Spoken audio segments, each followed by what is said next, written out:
Hello friends, welcome back to my YouTube channel lit talk let's talk.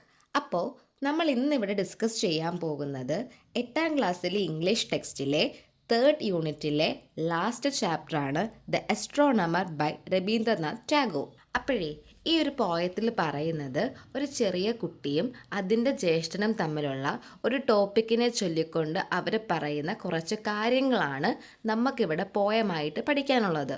കുട്ടിയുടെയും ജ്യേഷ്ഠൻ്റെയും രണ്ട് കാഴ്ചപ്പാടാണ്, ഒരേ ടോപ്പിക്കിനെ പറ്റി രണ്ട് കാഴ്ചപ്പാട്. കുട്ടിയുടെ ഭാഗത്ത് നിന്ന് നോക്കുമ്പം വളരെ നിഷ്കളങ്കമായിട്ടുള്ള വർണ്ണനയും ജ്യേഷ്ഠൻ്റെ ഭാഗത്ത് നിന്ന് നോക്കുമ്പോൾ ലോജിക്കായിട്ടുള്ള ചിന്താഗതിയുമാണ് ഇതിൽ പറയുന്നത്. സോ നമുക്ക് പോയത്തിലേക്ക് പോകാം. നമ്മുടെ പോയത്തിൻ്റെ പേരെന്താണ്? The astronomer. അസ്ട്രോണമർ എന്ന് വെച്ചാൽ എന്താ? പ്ലാനറ്റ്സിനെയും സ്റ്റാർസിനെയും മൂണിനെയും ഗാലക്സിയൊക്കെ കുറിച്ച് പഠിക്കുന്ന ആൾക്കാരെയാണ് നമ്മൾ എന്തെന്ന് പറയുക? അസ്ട്രോണമർ എന്ന് പറയുക. സോ നമുക്ക് സ്റ്റാൻസയിലേക്ക് പോകാം. ഫസ്റ്റ് സ്റ്റാൻസയിൽ എന്താ പറയുന്നത്? ഞാൻ ഇത്രേ പറഞ്ഞുള്ളൂ. ഞാനെന്ന് ഉദ്ദേശിക്കുന്നത് ഇവിടുത്തെ ആ കുട്ടിയാണ്.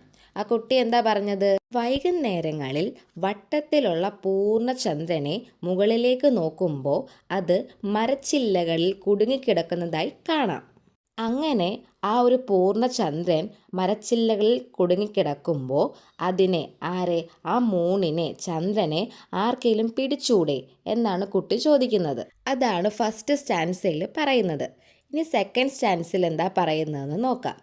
ആ കുട്ടി ഇങ്ങനെ പറയുമ്പോൾ അതിൻ്റെ മുതിർന്ന ജ്യേഷ്ഠൻ ചിരിക്കുന്നു. എന്നിട്ട് ആ കുട്ടിയോട് പറയുകയാണ്, ഞാൻ കണ്ടിട്ടുള്ളതിൽ വെച്ച് ഏറ്റവും മണ്ടിക്കുട്ടിയാണ് നീ എന്ന്. എന്നിട്ട് അവൻ ആ കുട്ടിക്ക് പറഞ്ഞു കൊടുക്കുകയാണ്, മൂൺ അല്ലെങ്കിൽ ചന്ദ്രൻ എന്ന് പറയുന്നത് നമ്മുടെ അടുത്തു നിന്നും ഒരുപാട് ദൂരെയാണ്, അതിനെ ആർക്കാണ് പിടിക്കാൻ പറ്റുക? ഇതാണ് സെക്കൻഡ് സ്റ്റാൻസയിൽ പറയുന്നത്. ഇനി നമുക്ക് തേർഡ് സ്റ്റാൻസ് നോക്കാം. ഇത് കേൾക്കുമ്പോൾ ആ കുട്ടി പറയുകയാണ്, ചേട്ടൻ എന്ത് മണ്ടനാണ്. നമ്മൾ താഴെ നിന്ന് കളിക്കുമ്പോൾ മുകളിൽ നിന്ന് അമ്മ ജനാല തുറന്ന് നമ്മളെ നോക്കി ചിരിക്കാറില്ലേ? അപ്പോൾ ചേട്ടൻ പറയുന്നത് വെച്ച് നോക്കുകയാണെങ്കിൽ അമ്മ നമ്മളെക്കാട്ടിലും അത്രയും വലിയ ദൂരത്തിലാണോ എന്ന് ആ കുട്ടി ചോദിക്കുന്നു. അതേപോലെ തന്നെയല്ലേ മൂണും? അപ്പോൾ ചന്ദ്രൻ എങ്ങനെയാണ് ഒരുപാട് ദൂരെ ആവുക എന്ന് ആ കുട്ടി ചോദിക്കുന്നു. അപ്പോൾ നെക്സ്റ്റ് സ്റ്റാൻസിൽ ജ്യേഷ്ഠൻ എന്താ പറയുന്നത്? അപ്പോഴും ചേട്ടൻ എന്ത് പറയുകയാണ്, നീ ഒരു മണ്ടിക്കുട്ടി തന്നെയാണ്. ഇത്രയും വലിയ മൂണിനെ പിടിക്കാൻ വലിയൊരു നെറ്റ് തന്നെ വേണമല്ലോ. അത്രയും വലിയ നെറ്റ് നിൻ്റെ കയ്യിലുണ്ടോ? കുട്ടി മൂണിൻ്റെ കാര്യം ജ്യേഷ്ഠൻ പറഞ്ഞു കൊടുക്കുമ്പോൾ അമ്മയുടെ കാര്യം പറഞ്ഞിട്ട് കുട്ടിയുടെ ഡൗട്ട് ചോദിക്കുകയാണ്. അപ്പോൾ ജ്യേഷ്ഠൻ ചോദിക്കുകയാണ്, ഇത്രയും വലിയ മൂണിനെ പിടിക്കാനുള്ള വലിയ നെറ്റ് നിന്റെ കയ്യിലെടുക്കാൻ കാണുമോ എന്ന്. അപ്പോൾ ആ കുട്ടി ചോദിക്കുകയാണ്, എന്തിനാണ് വലിയ ഒരു നെറ്റ്? കൈ തന്നെ പോരെ, നമ്മുടെ ഹാൻഡ്സ് തന്നെ പോരെ മൂണിനെ പിടിക്കാൻ? അപ്പോഴും നെക്സ്റ്റ് സ്റ്റാൻസിൽ എന്ത് ജ്യേഷ്ഠൻ ചിരിക്കുകയാണ്. എന്നിട്ട് പിന്നെയും പറയുകയാണ്, എനിക്കറിയാവുന്ന കുട്ടികളിൽ വെച്ച് ഏറ്റവും മണ്ടിയായ കുട്ടി നീ തന്നെയാണ്. എന്നിട്ട് ജ്യേഷ്ഠൻ പറഞ്ഞു കൊടുക്കുകയാണ്, ആ ഒരു മൂൺ, ആ ഒരു ചന്ദ്രൻ നമ്മുടെ അടുത്തേക്ക് വരുമ്പോൾ നിനക്ക് മനസ്സിലാകും മൂണെന്ന് പറയുന്നത്, ചന്ദ്രൻ എന്ന് പറയുന്നത് എത്ര വലിപ്പമുള്ള ഒന്നാണെന്ന്. ഇത് കേൾക്കുമ്പോൾ അടുത്ത സ്റ്റാൻസിൽ കുട്ടി ചോദിക്കുകയാണ്, ചേട്ടൻ്റെ സ്കൂളിൽ എന്തൊക്കെ മണ്ടത്തരവും പൊട്ടത്തരവുമാണ് പഠിപ്പിച്ചു വിടുന്നത്? അമ്മ നമുക്ക് ഉമ്മ തരാൻ വേണ്ടിയിട്ട് നമ്മുടെ അടുത്തേക്ക് വരാറില്ലേ?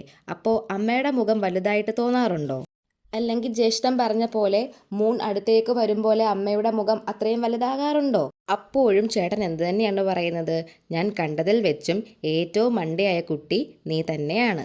ഇത്രയും പറഞ്ഞുകൊണ്ട് നമ്മുടെ ഒരു പോയ എന്ത് എൻഡ് ചെയ്യാണ്. സോ ഒരു കുട്ടി പോയമാണ് നമ്മൾ ഇവിടെ ഡിസ്കസ് ചെയ്തത്. ഒരു വൈകുന്നേരത്ത് കുട്ടി വളരെ നിഷ്കളങ്കമായിട്ട് കാണുന്ന ഒരു കാഴ്ചയെപ്പറ്റി നിഷ്കളങ്കതയോട് തന്നെ ഒരു ക്വസ്റ്റ്യൻ തൻ്റെ മുതിർന്ന ജ്യേഷ്ഠനോട് ചോദിക്കുകയാണ്. വൈകുന്നേരങ്ങളിൽ മരങ്ങൾക്കിടയിലെ ചില്ലകളിൽ കുടുങ്ങിക്കിടക്കുന്ന ചന്ദ്രനെ ആർക്കെങ്കിലും പിടിച്ചുകൂടെ? കുട്ടിയുടെ ഭാഗത്ത് നോക്കുമ്പോൾ അത് അത്ര ദൂരമേ ഉള്ളൂ. പക്ഷേ അതിനെ ലോജിക്കലി തിങ്ക് ചെയ്യുന്ന ചേട്ടൻ അതങ്ങനെയല്ല, ഇങ്ങനെയാണെന്ന് കുട്ടിക്ക് പറഞ്ഞു കൊടുക്കുന്നു. ഇത് കേൾക്കുമ്പോൾ കുട്ടി എന്ത് ചെയ്യുന്നു? തൻ്റെ അമ്മയും താനും തമ്മിലുള്ള ദൂരത്തെ പറ്റി മൂണുമായിട്ട് കമ്പയർ ചെയ്ത് അതും വളരെ നിഷ്കളങ്കതയോടുകൂടി അവതരിപ്പിക്കുന്നു. അപ്പോഴും എന്താണ്? ചേട്ടൻ ലോജിക്കലി തിങ്ക് ചെയ്തിട്ട് അതിങ്ങനെയാണെന്ന് അവിടെ സ്ഥാപിക്കുന്നു അല്ലെങ്കിൽ പറയുന്നു.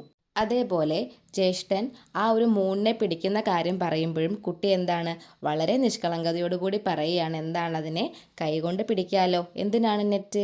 അതേപോലെ ലാസ്റ്റ് സ്റ്റാൻസയിൽ ജ്യേഷ്ഠൻ ആ ഒരു മൂൺ നമ്മളുടെ അടുത്തേക്ക് വരുമ്പോൾ അതിൻ്റെ വലുപ്പം കൂടുമെന്ന് പറയുമ്പോഴും ആ നിഷ്കളങ്കമായ കുട്ടി തൻ്റെ അമ്മ അടുത്ത് വരുമ്പോൾ അങ്ങനെ ഉണ്ടാവുന്നില്ല, പിന്നെ എങ്ങനെയാണ് ജ്യേഷ്ഠൻ പറയുന്ന കാര്യം ഓക്കെ ആവുന്നത് എന്ന് ചിന്തിച്ചുകൊണ്ട് ചോദിക്കുന്നു. ഇവിടെ ആ ഒരു കുട്ടിയും ആ ഒരു മുതിർന്ന ജ്യേഷ്ഠനും ഒരേ കാഴ്ചയാണ് കാണുന്നത്. പക്ഷേ നമ്മുടെ കുട്ടി അതിനെ വളരെ ഇന്നസെൻ്റായിട്ട് നിഷ്കളങ്കതയോടു കൂടിയാണ് നോക്കിക്കാണുകയും വർണ്ണിക്കുകയും എൻജോയ് ചെയ്യുകയും ചെയ്യുന്നത്. എന്നാൽ ഇതിനെപ്പറ്റി അറിവുള്ള ജ്യേഷ്ഠൻ ലോജിക്കലി തിങ്ക് ചെയ്ത് ആ കുട്ടിയോട് സംസാരിക്കാൻ നോക്കുന്നു. പക്ഷെ അതൊക്കെ ആ കുട്ടി സമ്മതിച്ചു കൊടുക്കുന്നുണ്ടോ? ആ കുട്ടിയുടെ നിഷ്കളങ്കത അതൊട്ട് സമ്മതിച്ചു കൊടുക്കുന്നുമില്ല.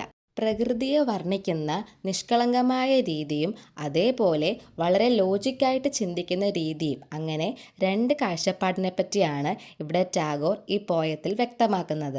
സോ ഒരു കുട്ടി പോയായിരുന്നു. ഈ പോയത്തെ ബേസ് ചെയ്തുള്ള ക്വസ്റ്റ്യൻസ് നമ്മൾ ഉടനെ അപ്ലോഡ് ചെയ്യുന്നതായിരിക്കും. ഇതോടുകൂടി നമ്മുടെ 3rd യൂണിറ്റ് കംപ്ലീറ്റ് ആയിരിക്കുകയാണ്. സോ എൻ്റെ ക്ലാസ്സൊക്കെ ഇഷ്ടപ്പെടുന്നെങ്കിൽ സബ്സ്ക്രൈബ് ചെയ്യുക, സപ്പോർട്ട് ചെയ്യുക, ഷെയർ ചെയ്യുക. ഒപ്പം കമൻറ്റ് ബോക്സിൽ നിങ്ങളുടെ കമൻസും അറിയിക്കുക. So thank you.